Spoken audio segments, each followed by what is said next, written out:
Hi, today I want to discuss something that really annoys me when it comes to a lot of Apple's products, and this has nothing to do with the functionality of them from either a consumer or professional standpoint or how it is you use them. Rather, this has to do with servicing them. Overall, Apple tries to get you to purchase a new device instead of repair your old one. And I'm not just talking about their own internal practices with their own internal repairs, I'm also talking about with the information that they do give out or the lack of information they put out, and on rare occasion how they actually go above and beyond to make it impossible to service their products when there is absolutely no benefit to the product when they do that. No security added to the end user, nothing. It is pretty much just a middle finger to the people who actually want to service their existing product rather than purchase a new one. I'd like to go into that a little bit in this video. I'd like to show you how it is we use some of the limited resources available to actually make these products work again for a considerable amount less than what Apple will ask. And I'd like to start with an A1278 MacBook Pro. So this is a very, very common issue that is experienced on this model, where sometimes you'll notice that when you plug the charger in, it's fast, but when you unplug the charger, the computer becomes really, really unusably slow. So let me just show you what I'm talking about here on the camera. It may be a little bit difficult to see because I have the camera set to facial focus, so let's just see if I can get it to focus on the screen here so that you can actually see the cursor. So see when I go to move the cursor, how it's not really responsive, how the mouse is moving, but it's lagging in response to how I'm touching it. Not only is it lagging from the moment that I touch the touchpad, but also when I start moving the mouse, it's jittery. It's not really like making a fluid movement. It's like moving, really slow. Now, this is very commonly caused with a sensor failure. So the way these machines work is they want to measure a bunch of different things going on with the computer. It wants to know how much current, how much amperage, how much power is my CPU using? How much power is the charger using? How much power is the battery using? What voltage is this point at this time? How hot is my CPU? How hot is the graphics chip? How hot is the area near the trackpad? If one of these sensors is reading a bad value or something that's out of specification, it will either turn off the computer or it will make the computer run at the slowest possible clock speed that it can in order to prevent what it would perceive to be as damage if it's running in this improper state. So what it's doing here is it's clocking down the machine to make it run really, really slow so that it doesn't damage it if it perceives that something is wrong. Now, what I've run here is something called an Apple service, Apple hardware test, and what it says right over here is P-bus sensor. So P-bus sensor is reading below the low points. That's VP0R P-bus sensor. Now, just to be clear here, this is a test that if I were to go into an Apple store, they're not going to give me. If I'm going to call up Apple, they're not going to give it to me. I can't get this test from Apple. The only way I can get it, again, just to be 100% clear here, we do not, nor have we ever redistributed any of this stuff. We've never distributed it, and we have never uploaded it. What we did to get this is we Googled Apple hardware test. The first result on Google pops up. I click a little download button, and then I download the test from that website. I don't think that website really has a great relationship with Apple, if you ask me. Really. But the point here is that this is not something that you can really, that they want you to have your hands on. So I get this Apple hardware test, and it tells me the exact sensor that failed. And I'm going to show you, again, I'm going to show you later on in this video how I use that information to repair what's wrong with the machine. Now, let me show you what's going on with the newer machines. So there's no test available. You cannot find this online. You cannot get it from Apple. There's nothing available. All you get with the newest MacBook Pro Retina is this. So this is, again, another machine with a sensor failure. So the fan is running really loud all the time, as you can hear if I put it to my face. And let me show you what it is that it says. So all you can do is hold down D to get this diagnostic test, which is not much of a diagnostic test. So it says over here, there may be an issue with the system management controller, and there may be an issue with the camera. So it says reference code PFM006. Now, again, I don't know if you were able to see that. There may be an issue with this camera. There may be an issue with the system management controller. Now, I'd like to talk here about why this is complete crap. So they're not telling me what sensor is failed. Again, the sensors are read by the SMC. This here reads every single one of the SMC sensors and says what failed. What that thing does over there is it says, you have a problem. Good luck figuring it out. So let's just Google and see what that code means, because maybe I'm wrong. Maybe Apple aren't jackasses. Maybe I'm just missing how nice they were, and maybe they actually have a proper code so that I can figure this out. So if I were to Google PFM 006, looks like I already did this already from that browser tab, and I click. Let's see. Is it going to tell me what sensor failed? Is it going to tell me what the problem is? PFM 006. Contact Apple or take your computer to an Apple authorized service provider or blah, blah, blah. Determine which service and support options are available. This is crap. You know why this is crap? Because you know what happens when you have this problem? When you have this problem and you take it to an Apple store, they offer you some Tier 3 or Tier 4 repair, which is $750. And they do not give two shits of a fuck what your computer is actually worth. What they're charging you to fix it is $750. Sometimes more for the higher end retinas. Now here's the problem here. See this machine over here? This machine over here is from 2011, 2012, around 2011. So the problem here is that computer is worth between $600 and $700 when it works. Nobody in their right mind is going to spend $750 to repair a computer that is $600 to $700, particularly when the problem with it is nothing to do with the data. So if somebody really needed the information on this computer, they could take that drive, pop it in a little $15 enclosure, and put it in another machine just fine. There is no reason to spend $100 more than the machine is actually worth in market value to repair it. So they may seek to bring it to somebody else who wants to repair it, like me. Now, if I don't have access to the diagnostic tools because you've taken all of them away, you don't produce them anymore, and you leave them only for internal use, again, go to an Apple authorized service provider, that means that you are pretty much stuck within the monopoly of Apple spending $750 to repair a device that, again, may be worth $600 or $500 or $400. What they've done is they've taken away your choice to choose who it is you want to service your expensive product that you paid $2,000 or $3,000 or $4,000 for at your initial time of purchase. And that's wrong. In the car industry, you can't do that anymore. Like if I go to Apple and I say, I have $1 million, I want to buy a piece of software, they won't offer that to me for any amount of money. But within the auto industry, there's been a lot of new laws coming up over the past 2 or 4 years where car manufacturers, they cannot keep independent mechanics from having this. You can be in a position where you buy a car and the only person who can service that car is the dealer. That's bullshit. And it should be bullshit for every single other type of device as well. You cannot charge insane amounts to sell these products, then insane amounts to repair them, and say that nobody else can fix them. And again, here's the other thing that's kind of wrong with this, and here's where it gets ironic and hypocritical. So this is telling me how to fix the motherboard. So the motherboard is the problem with this computer, and the motherboard is the problem with that computer. So what this is doing is it's telling me how to fix the motherboard. Now, the software that will tell the person using it what sensor on the board is wrong so they can fix the motherboard is only available at Apple or Apple authorized service providers.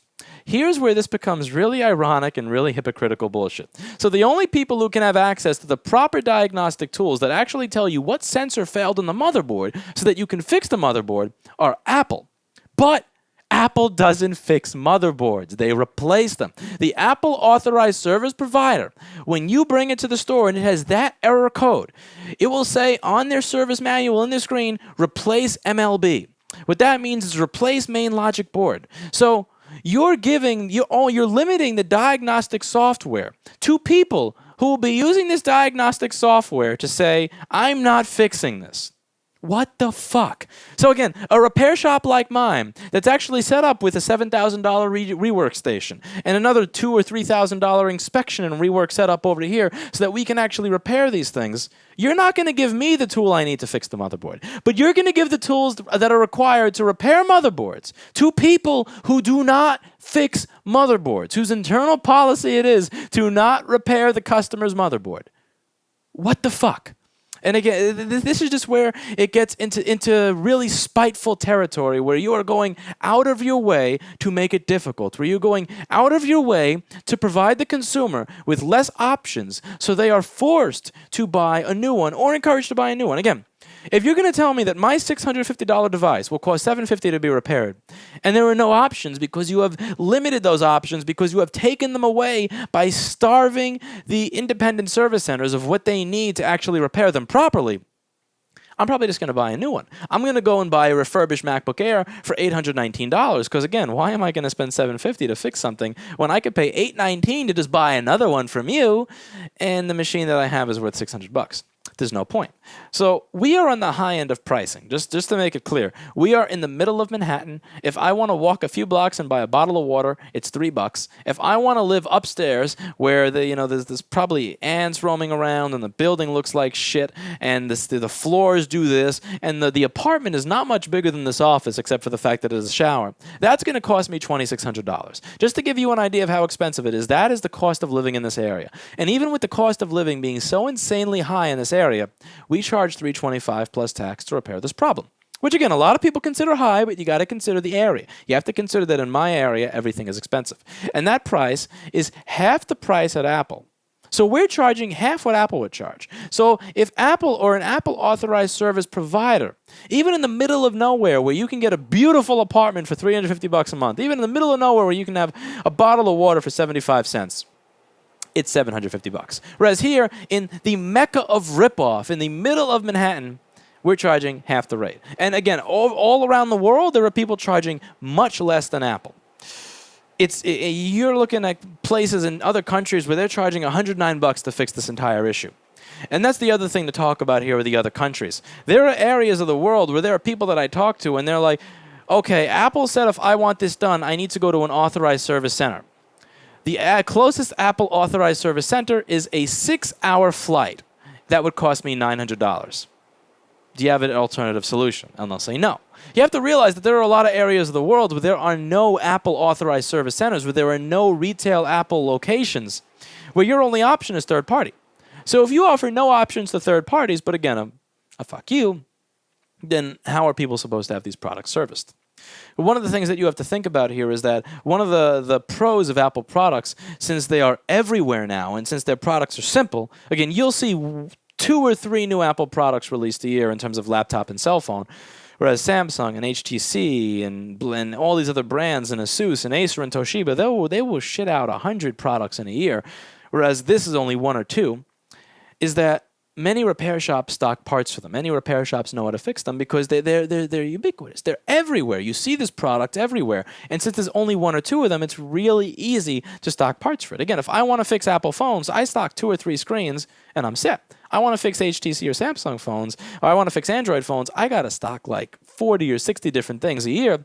So while a lot of places will be able to offer 20-minute turnaround on Apple products, they'll offer longer turnaround than everything else. So a selling point of Apple products, even with the fuck you that you're giving everybody now, is that if you need third-party support, if you need warranty, if you need out-of-warranty support because you've broken something, that support is there much faster than it will be for a lot of other brands.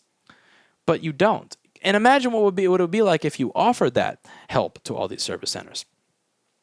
And, that's something that you really should think about while you're giving this fuck you to everybody. And again, this is not just with the laptops. This is also with cell phones. Let's talk about the iPhone 5S for a second. There's no reason for this outside of pure spite to make these policies. So with the iPhone 5S, you know how they made it different from the 5 if you're not really a tech-savvy user? So on the iPhone 5S, you don't have to type in a passcode to log in. On the iPhone 5S, you can simply swipe your finger, and when you put your finger there and touch it, it knows who you are and it opens the phone. Well, if you were to place that home button for any reason outside of Apple, this feature will never work again. You will never have Touch ID. And this is a very common thing. You may wonder, how often do you have to replace the home button? Well, how often have you had a power button stop working on your iPhone? How often have you had the volume buttons stop working on your iPhone? How often have you had the home button not get responsive on your iPhone? It's really a very, very common and widespread flaw that the buttons will go bad. Now, even if your button doesn't go bad from regular use, maybe it goes bad from some type of liquid damage. How many people that are watching this video have been to Apple and heard that they had liquid damage when they had never had liquid inside their machine? A lot of these people actually did have liquid, they just didn't realize it. With the cell phone, this is very common. You could go running, you could go for a jog with your phone in your pocket so you could listen to music, and the sweat from your body, well, if it's seeping into your pocket, will actually get into the home button, and it will corrode it so that it doesn't work anymore. And this is a common problem. So if you go to have that problem fixed outside of Apple because you don't want to pay whatever Apple's rate is, The problem here, again, Apple, with water damage, they will tell you $200 or $300 and swap out the phone. You may not really be willing to spend $300 to have your phone fixed if all you have is a little home button problem. You may want to go to an unauthorized center who's just going to give you that $5 to $20 home button, charge you $20 to $70 to put it in, and be on your merry way. The problem is, again, when you switch that outside of Apple, that function will never work again. They tie the home button and the flex in there, they tie that part to the actual motherboard of the phone. So if you try to switch it, you're fucked. It can only be programmed at an Apple retail store. There is absolutely no reason for this. There is no good functional or security reason at all for that to be tied to the phone. That is purely a fuck you to third-party service centers, and that is, again, a fuck you to you if you want to fix your own phone. This has been made worse with the iPhone 6. So in the iPhone 5S, if you wanted to get that fixed outside of Apple, okay, I don't have Touch ID, but at least my phone will work. With the iPhone 6, what they did is they made it so that when you change the home button outside of Apple, not only do you lose your Touch ID, but your phone will die. It will become a brick if you ever update it. So if you want to run an iOS update, if you want to upgrade to a newer version of the operating system, because updates are coming out all the time, you'll get error 53.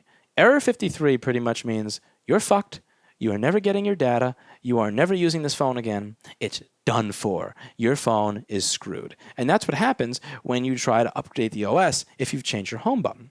Now, what really makes this absolutely disgusting is that there's no information about this. So let's say you as a user just want to replace your own home button. There's no warning on Apple's website. There's no warning in the software that says, hey, you're about to upgrade your phone, but I'm going to fuck your phone a high hell because you changed your home button. That's just something you should know before you hit OK in the update. But they're not going to tell you that.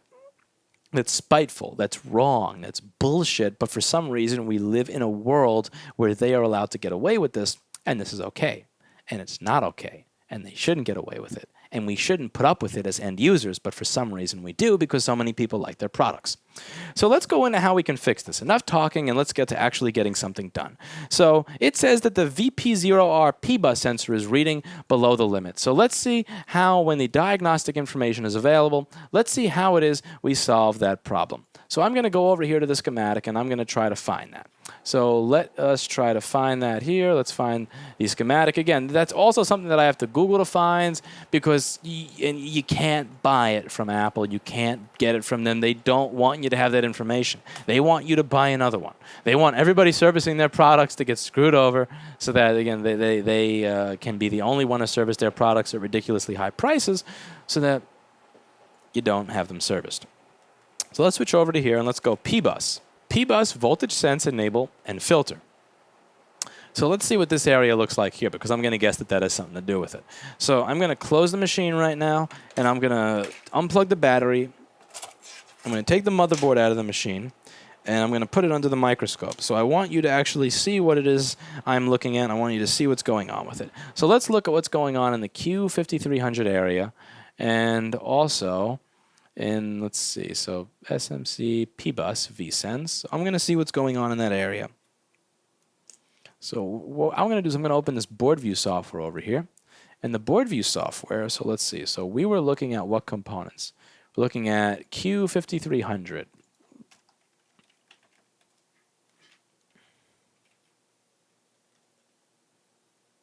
Oh, Q5300. Am I on the right board? I may be on the wrong motherboard here. Yeah, I'm on the wrong motherboard. Okay, let me open the right motherboard so that I don't look like a complete idiot. Okay. Q5300. All right, so that's here.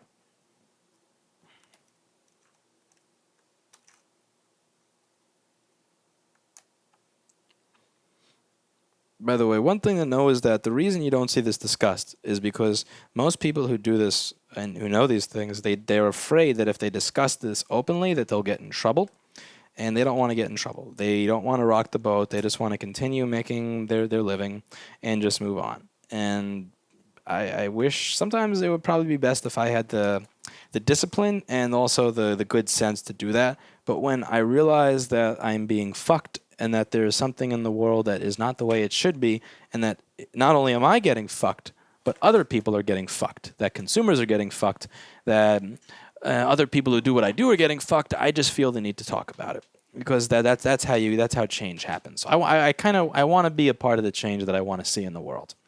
So it says that Q5300 is over there. So when I look at this area, this looks like shit. So for those of you that are not familiar with component level motherboard repair, those of you who are watching this video who may not necessarily really look under a microscope at electronics every day, just to give you an idea of what's going on here, you see these probe points over here. These are called probe points. These are test points where you can measure, but these are also points over here where one component is leading to another on the board. So see, this is a chip. This chip has a leg, and that leg is going to lead over to something else. But now the healthy ones are going to look something like this.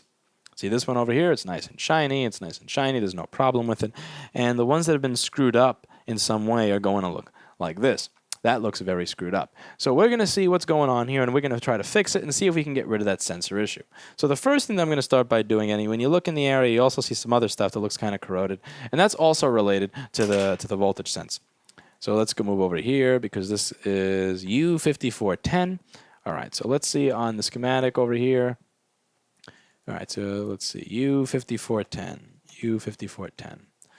So this is for another sensor, and as you can see, that thing looked like junk. So what we're going to do is we're going to try to fix this, and we're going to try to fix this in a practical way. So when I say practical way, what I mean is that we don't, again, this machine is worth $650 when it works.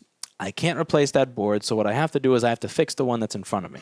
So I'm going to show you how it is we do that, and that, yes, it is actually possible to do these things. When you hear them say that, all the people who are doing this are full of it, or they're putting back together things that don't work, and all that kind of false information, I'm looking to prove that wrong with this video, because I'm not somebody who graduated college. I failed out many, many times. I failed out of chemistry. I had 70 averages throughout most of my high school career. I don't have a very steady hand, so I'm particularly bad when it comes to any type of micro soldering. I'm really not good at it. And in spite of this, I am going to repair this problem in front of you in real time with my camera audience. And you'll see that everything works just fine. So if I can do it, then I'm confident that all of these other technicians out there who are much better than me at all of this stuff can do it as well. And if they can all do it, then we should have the ability to fix these products. We should have the information available that we need so that we can actually do our job, so that we can offer value to the end consumer so that they don't, again, just get bent over by Apple. All right, so I'm going to get some of the... All right, so what we're going to do here is remove these affected components. So those resistors look like they're going to be good. And honestly, that transistor over there looks like, in spite of what it looks like, it's going to be good. The problem is that it's where it's going on the bottom doesn't really give me a lot of confidence. So let me turn on my air filter here in my hot air station. Get some noise going on. I usually have the microphone closer to my mouth, even though it sounds bad, and the reason for that is more gain, better signal-to-noise ratio, so less of this and more of me speaking. I do use a lot of tools to remove that noise, but the best way to get it out is to have less in the source, which I do by having the microphone near my mouth. I'm just trying something different with this video to see if we have the better audio quality from the mic being further away is more important than the noise. So I'm going to remove this component here. Let's get the camera set up so you can see it a little better.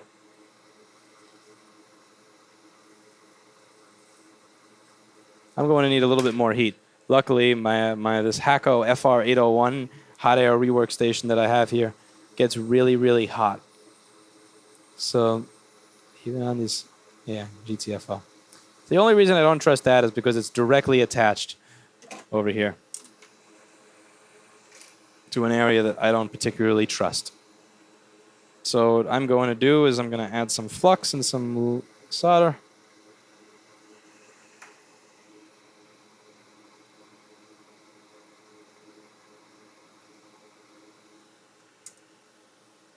You just get the proper tip.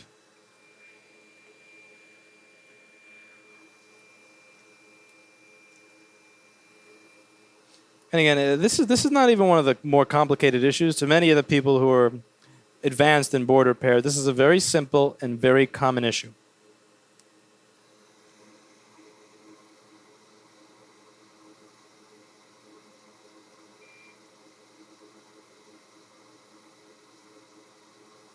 All right, so we're going to tin that a little bit. It's going to make it easier for me to run a wire later.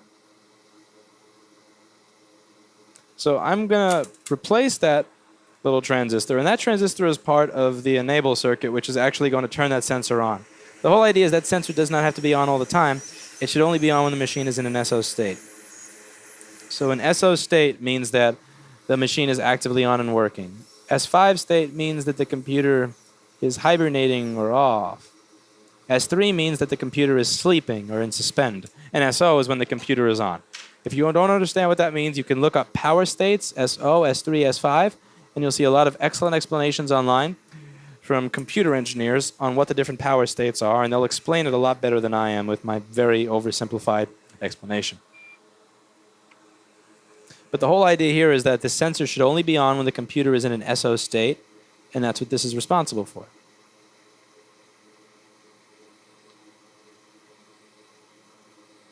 Alrighty. I ain't going to say this is the prettiest thing in the world here. As I said, don't have the best soldering hands, but blech.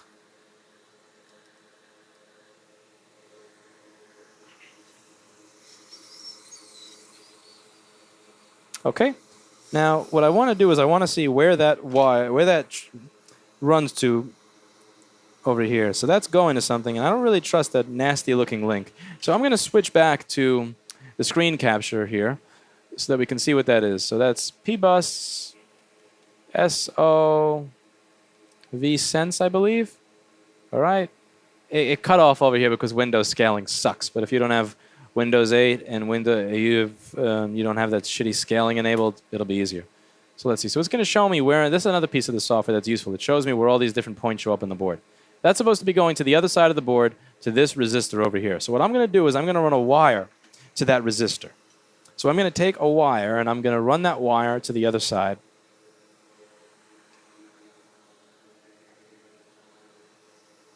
This is important because a lot of people will say, well, you know, Apple has the right to not really want people running wires across their products. So when we went to talk at the Senate building to the assembly people and the senators about the right to repair bill, one of the things that was being discussed was, you know, whether or not we really have the right to do this or whether or not Apple intends for us to do this. And one of our arguments is, well, why should it be their, why should it be up to them? Again, their option, what they're telling me is that the right thing to do is to spend $750 to replace the board because that's what needs to be done. And if you ask the average consumer, would you rather have a wire that you cannot see run on the inside of your product to fix it at half the price versus paying the manufacturer full cost to fix it but not have that wire? You're going to notice that a lot of consumers choose to have the wire run because they don't want to pay because they don't find it worth it. They simply would not go for the repair.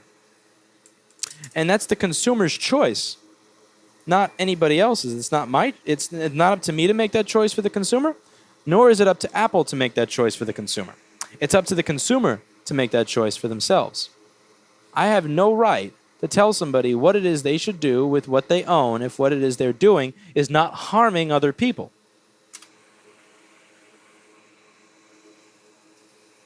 All right, so we're going to solder that wire on right now. So this is a really small piece of magnet wire that's insulated. It's a very thin piece, and we're going to put it right over here. And the unsteady hand thing really screws with me. It's very, very difficult for me to do any of this work. But what are you going to do?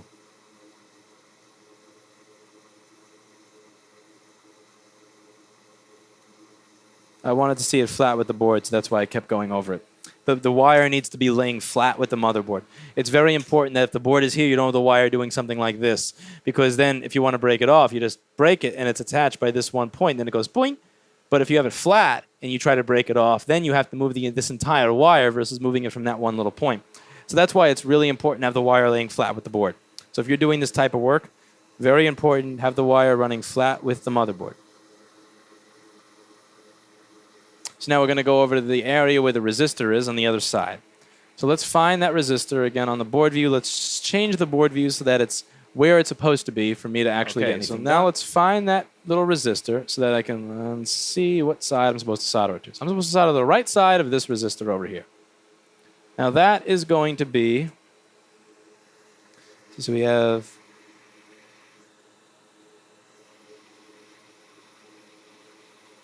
this. Okay, so we're going over here. So that's where my wire needs to go. So let's run the wire. And we're going to run it along the board, nice and flat.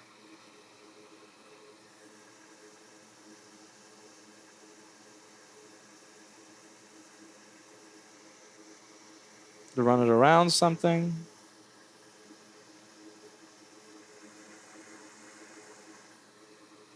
And it has to go right over here.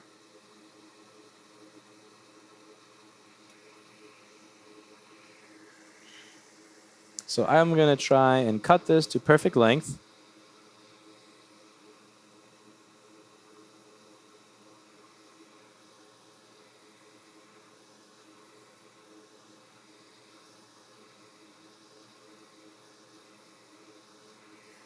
Okay, now I'm going to tin the ends of the wire. So the way I'm going to be tinning the ends of the wire is I kind of scrape at it with my iron. So I put a little bit of flux on the ends of the wire. And I'm going to put some solder on my iron. And then I'm actually going to scrape hard against my table right at the end of that wire. So it's going to break through the insulation.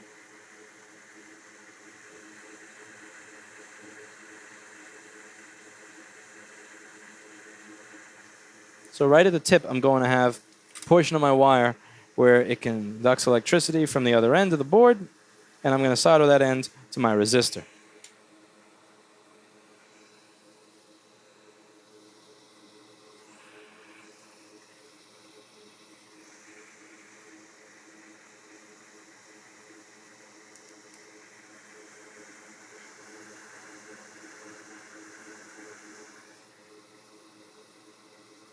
That could have been tinned better, actually. I'm not happy with how that was tinned.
Ultimately, what I get paid for is figuring things out. I do not get paid for manual dexterity.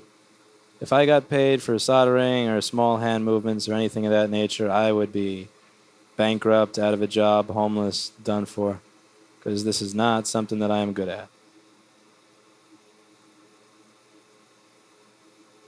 But I do what I can. I'm trying to get it so it's flat with the resistor, but this is easier to do when I have another pair of tweezers that is not kind of broken off and nasty.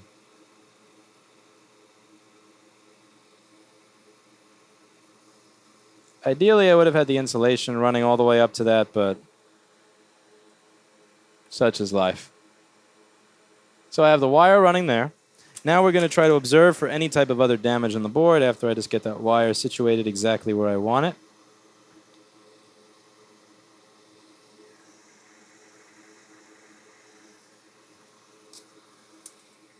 I actually have a little bit of slack, and I don't want any slack, so I'm going to move it in. I'm going to chop off the end. Right, that's moved in.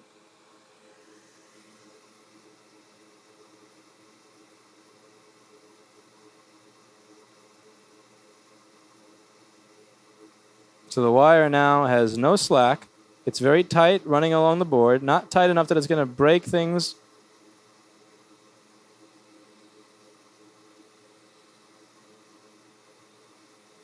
And for those of you who are going to troll, right while I was working there, I was scratching this. This is a probe point for a component that's not even attached. So I mean, ultimately, that doesn't matter worth a shit one bit. So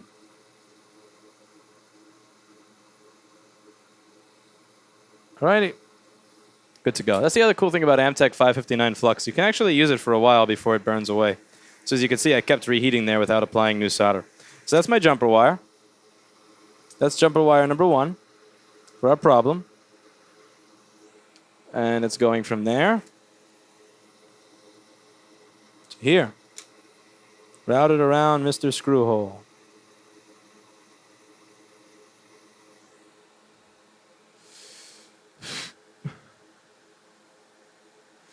All right, now let's take a look at the other section. Right next to it, you have this. It's also for a sensor. What is this? See that? That doesn't look very good. Doesn't look very good indeed. That doesn't belong on this motherboard. So we're going to take that off because that looks like junk.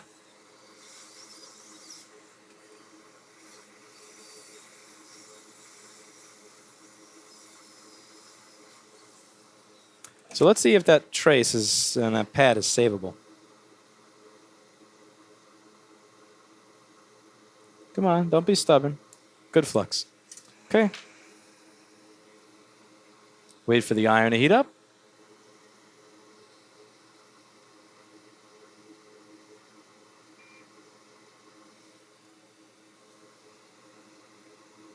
What I'm doing here is I'm kind of running the solder over it without actually touching the board right now, just so that the old, crusty, corroded old lead-free solder gets sucked up onto the balls so that I can apply leaded solder.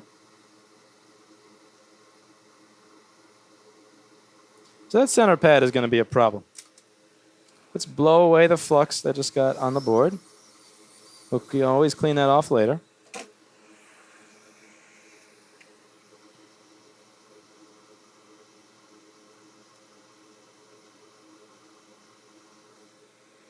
Let's do some etching here.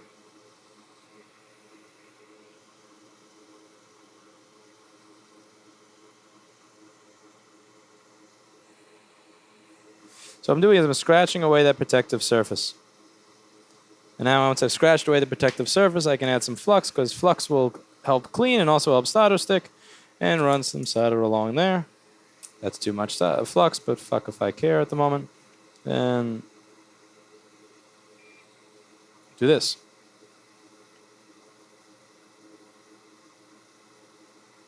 All right. Now what I'm going to do is I'm going to make myself a little bit of an extended pad. So I'm going to cut up a piece of battery wire. So this is the wire that actually came from the end. This is a different wire. It's much thinner than the wire that I was using before. This is the wire that comes from the inside of a battery. Not the inside of a battery, but it's the wire that attaches the battery to the computer.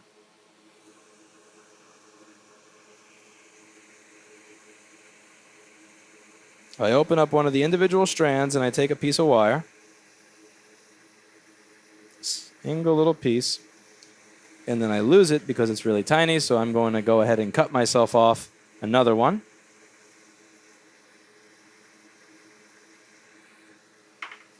And let's run that little tiny piece of wire.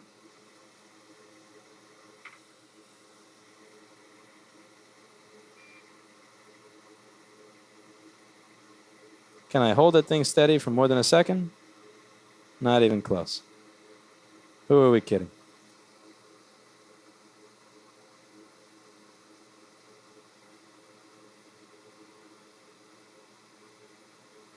So that's going to be my pad right there. It's crappy as it looks. So let's just get rid of the excess of this wire.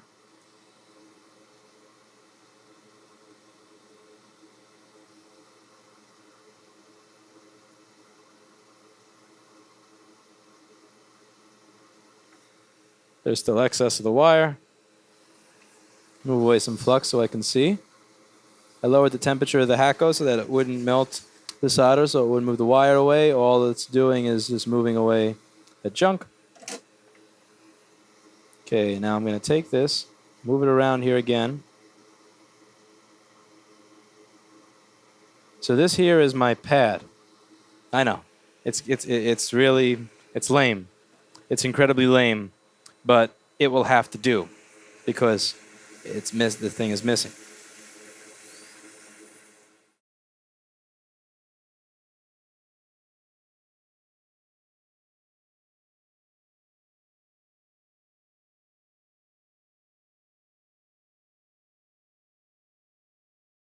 Push that down. Now, that's still not soldered to where I'm happy. But the thing is, I wanted to have something that was heavy sitting on top of it so that that wire wouldn't move when I touched it with my iron. So one of the things to understand about soldering is that the solder and the component and the wire, all that, it's going to follow the heat. It's going to want to follow the heat source. So if there's this much wire attached to this much trace and I put this huge honking tip on it and I touch it, that wire is going to stick to my tip and run away. But if there's something to hold it down, like my chip, there's a chance of that not happening. So I'm going to take my finer solder wire over here. And let's just turn this around, make it a little bit easier to work on. You should always focus on the comfort of you, not the comfort of the device. Nobody cares if the device is comfortable. And we're going to make sure that that is a good connection. The thing is, well, you can try, but the thing's in the way. Maybe I'll turn it a little bit.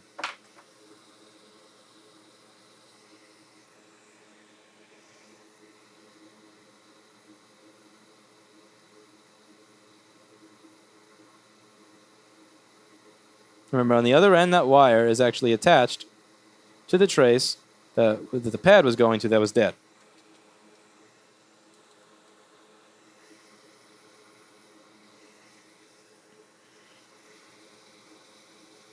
Not a fan of solder blobs there, so nice try. Nice try. No thanks. That thing is really a pain in the ass. See where it's sitting? It's right in the way.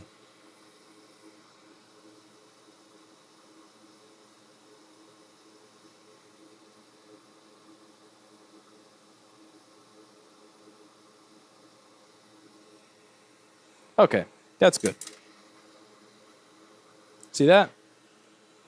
Now, one of the things that it will help you to ensure that that is perfectly soldered on there is a really good microscope. I'm confident that all those AASPs, all those Apple authorized service centers that are saying that I can't have this diagnostic tool, I'm confident they got a $950 microscope sitting on their desk for inspection. Oh yeah, because nobody else is qualified to repair these products but them, right? Because they are the only ones with their tools. When's the last time you walked into an AASP and they had this microscope? Huh? Last time you saw a $7,500 soldering station at an AASP?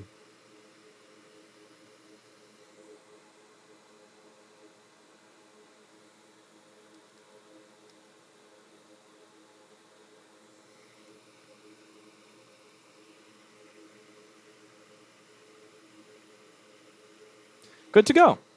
All right, so I feel like that this is ready for the testing phase. So what I'm going to do is I'm going to put it back in the machine. I'm going to turn off this really noisy rework station and air filter because it just drives me nuts listening to it. So the rework station will turn off in a second. And what I'm going to do is I'm going to see if it passes the Apple service test now. So with any luck, this will pass the Apple service test. It will pass that sensor test that it was failing before. And we won't have that issue with it being really slow. Because again, the computer is worthless when it's that slow. But when it works quickly, when the sensor is operating properly, this is then worth, again, $650. So if we can fix this machine for half the price that Apple is asking, then it is worthwhile. And again, on price, if you're outside New York City, you don't have a lot of incentive to. Again, a lot of the incentive to use us, I will admit, is that we are local and we are fast and we do the job. So if you live in Brooklyn or Queens or the Bronx, it may make sense to have us do this. If you live in the middle of nowhere, you can I'm going to be 100% honest here. You can find people who will fix boards for less money than we are asking because, again, you have to think about cost of living. You have to think of cost of running a business. Not just cost of living, but cost of running a business in New York is really, really high compared to other places. Just rent, cost of living, expected salary based on the cost of living. There are a lot of little taxes and gotchas and all sorts of things in New York City. So prices here are going to be more. So if you live outside of New York, you can probably find somebody who does this. And again, one of the reasons I'm really convinced that I'm getting boards from all around the world when we're in the most expensive spot is just there are not enough people doing this. There need to be more people doing this. And there would be more people doing this if the proper resources were available. The only reason people are sending their motherboard to the most expensive city in the world to fix it is because, again, it's just total lack of availability. So we are going to boot this, and I want to see if after this boots, if we have a working P-bus voltage sensor. This microphone's starting to drive me nuts. This SM35 actually has a much nicer looking headpiece than the DPA 4066. The problem is it really kind of beats on your skull. And you can make the DPA 46 as tight as you want. You can set the thing to head crush, and it's just made in I don't know what it is DPA is doing that sure is not, but the 4066, you can have that thing set to just crush your skull and you'll still never feel it. Whereas this thing, even at a loose setting, it's just bothersome. But that is the difference between a $650 microphone and a $90 microphone, so I really cannot complain. So let's see what happens when I run the test. So I'm going to run the Apple service test right now, and let's see what I get.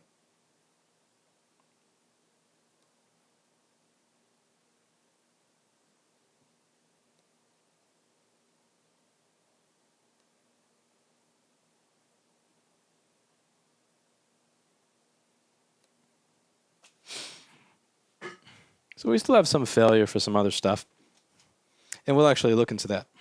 But see where it says P-bus, VP0R P-bus over here? Yeah, so VP0R P-bus test. This here has passed. So let's see which one failed, because let's figure out what failed, and let's also fix that problem as well. So the one that fails over here is one that's called IC0R Computing Combined Cores. Reading above alarm points. So IC0R Computing. Let's see what that is.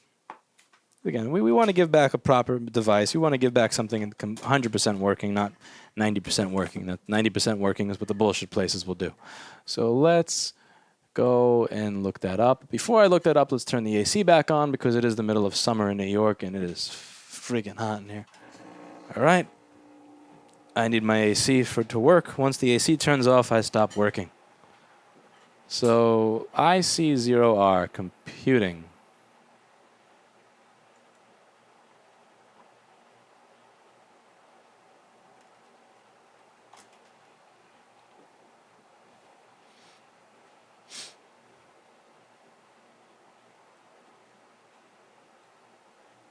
Let's look at that thing again just to see if we get any hints.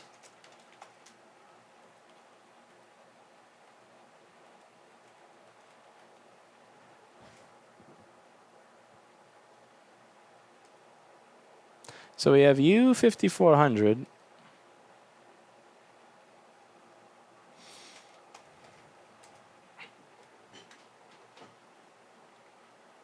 And let's see where that is.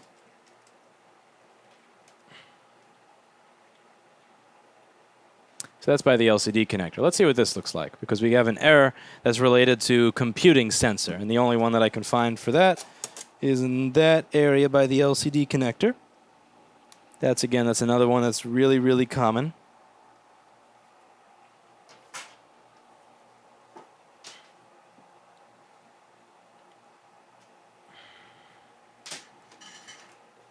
I'm going to put a paper towel on the table because that's going to protect the machine from anything there. I clean the table very often, but I still I'm just kind of generally paranoid. I like to keep these machines in the condition and that people brought them or better.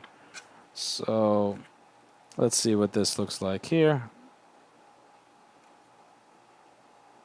And is there any real surprise that that sensor is not reading properly?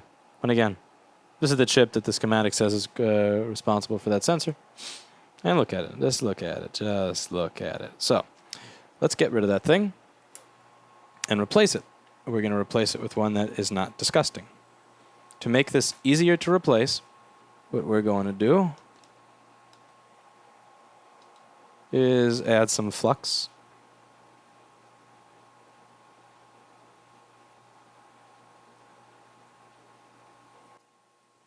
Add some solder on the side. Of course, that means turning on the air filter because I don't want to get any sort of nasty health problems as a result of breathing this shit in all the time. So leaded solder has a lower melting point than lead-free, so if you want to make it easier to remove something, you can just add some leaded solder. So, all right, so let's try to get that thing off and replace it so that we can have a working machine.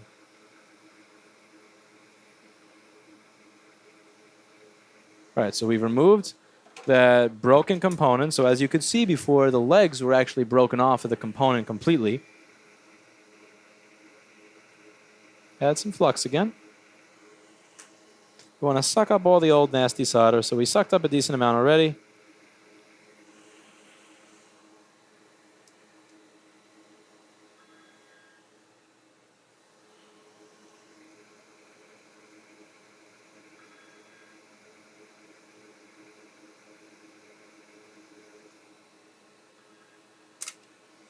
Now we're going to replace that component. And yes, people are actually calling at 10:48 on a Friday. If you think I'm answering, you out of your mind.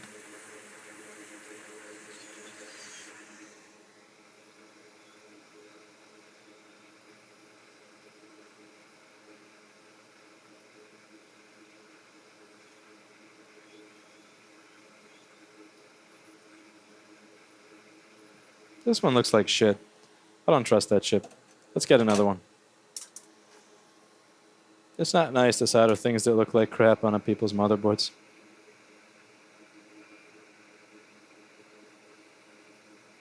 Okay. Fresh solder.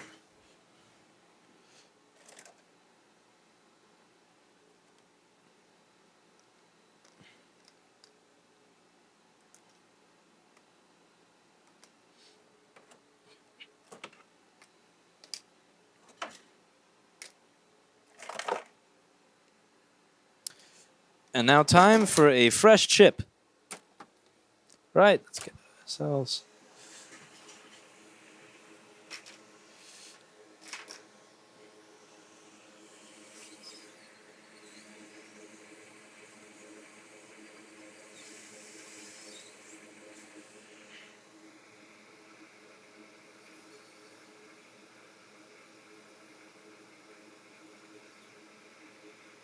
God, I suck at getting anything to sit straight. Alright, so it's down. I'm still not exactly happy with how it's down, but I also realize my own limitations in that. In my attempts to make that perfectly straight, I will probably destroy everything. So, some things must just be lived with. At the very least, we're going to secure it down there properly.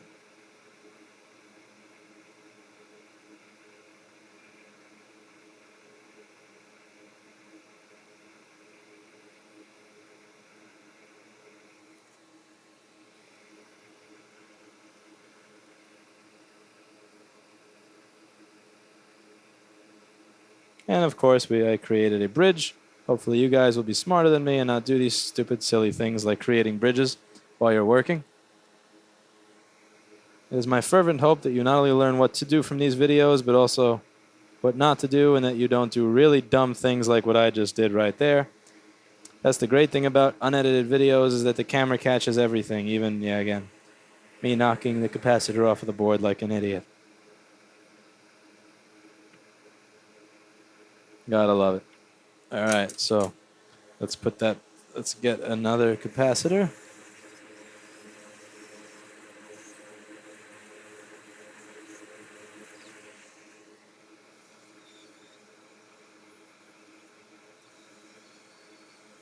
That capacitor almost made its trip to the 6th dimension. That's what I like to, my name for the place where all those things go when they disappear. All right, so now what I want to do is I want to try, before I go over cleaning this motherboard, ultrasonically cleaning it to get rid of all the flux and the junk and the crap, first thing we got to do is see if it actually works, because there's no point to cleaning it before we see that it turns on and functions. So I'm going to turn it on, and I'm going to go back to that test, and I want to see if it passes and if all the sensors work this time. And if this thing doesn't pass, I haven't done my job.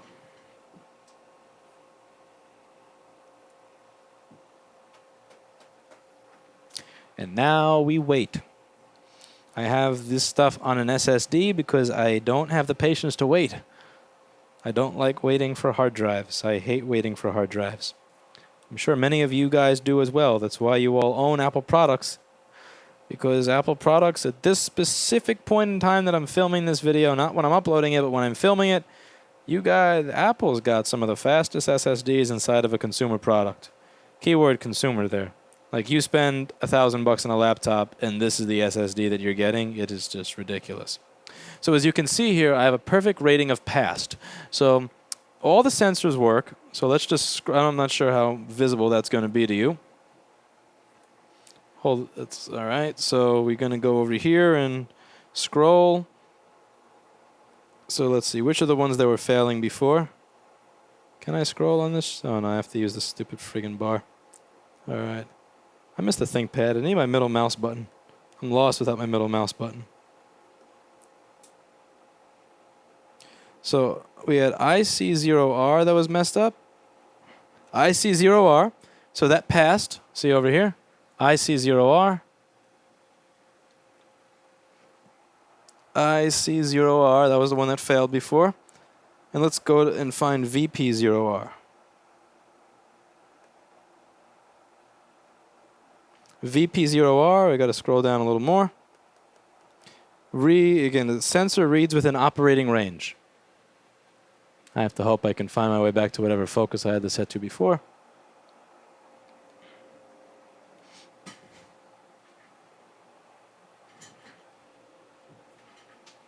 It's not.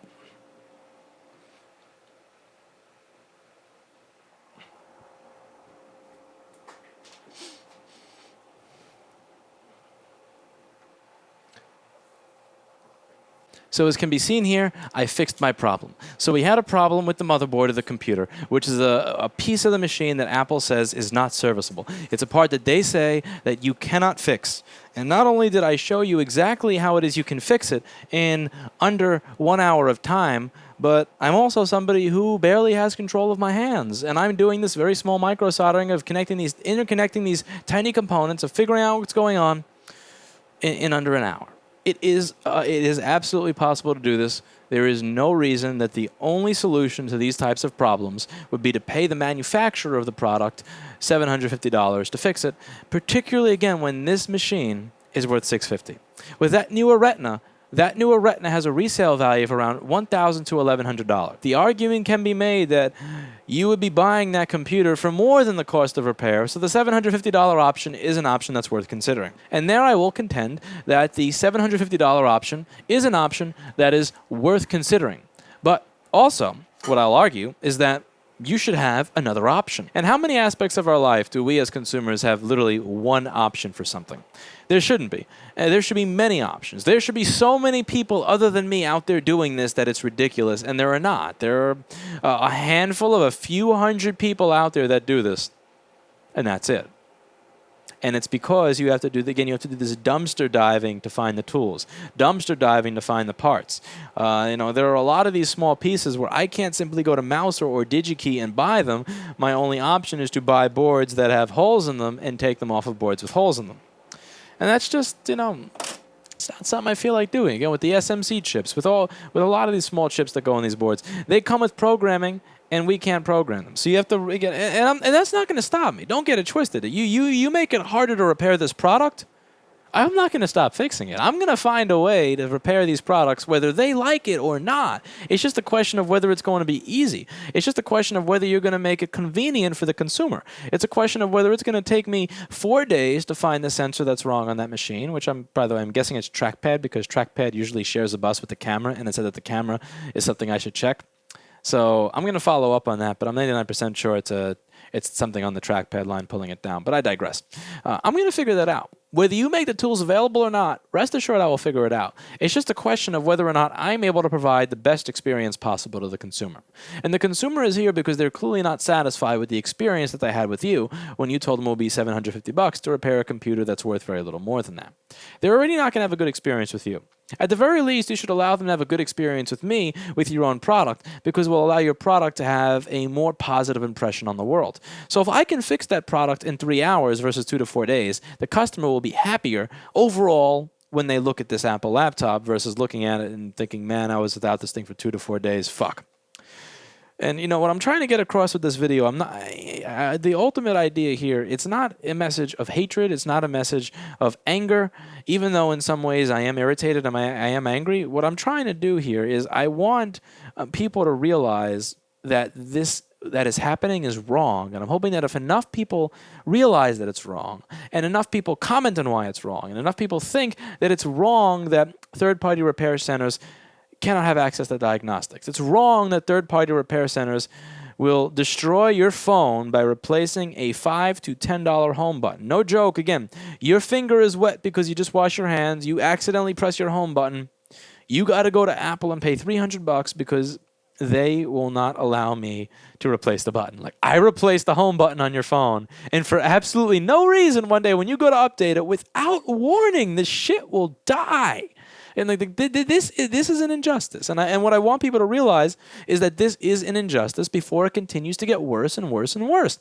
Because the way we get ourselves into these problems is it happens a little bit at a time and a little bit at a time and a little bit at a time in areas where we don't really care, we don't really notice, but it's just a little bit each time. And then eventually we get to a point where we're completely fucked. And I don't want to be at a point where we're completely fucked. I want to kind of try to turn back the clock. I want to turn back and try to enter, some type of rational solution for this entire problem before we get to the point where we're completely screwed. And if this does wind up being a business where we're completely screwed, well, you're going to see me installing a lot more security cameras and fixing a lot less Apple motherboards. That's about it for today. And before I end it for today, people will always ask me, so why is it that you're so interested in this new security business? Why are you so interested in installing alarms or installing camera systems when you're doing all the stuff with the motherboards? And this is really it. I buy a camera from a manufacturer, they will support it. They will tell me how to use their software. If I have an issue with a DVR, it's not like I don't have to go through a box of broken DVRs to service your DVR. I don't have to find somebody who doesn't speak English and ask them if they have any of something that they've took off the back of a truck somewhere to get myself a little door alarm. Because I can just buy it from the manufacturer who will support their product, who are okay with me working with their product. It's not like this business where you're constantly working against people who are actively seeking to destroy your profession, who are actively seeking to destroy the actions you're taking. This is why I am looking to move away from the business of laptop repair in general. Because again, you're not working with people who support you. You're working with people who are trying to fuck you at every turn. And in spite of working with people who are trying to fuck me at every turn, actually pretty good at it, to the point of, again, 15,000 subscribers on YouTube, a class being taught on it, all sorts of cool stuff. Can you imagine what it would be like if we were supported by the manufacturer? Can you imagine how much better the content would be on this channel if we actually had support from the people making these products? It would be pretty cool.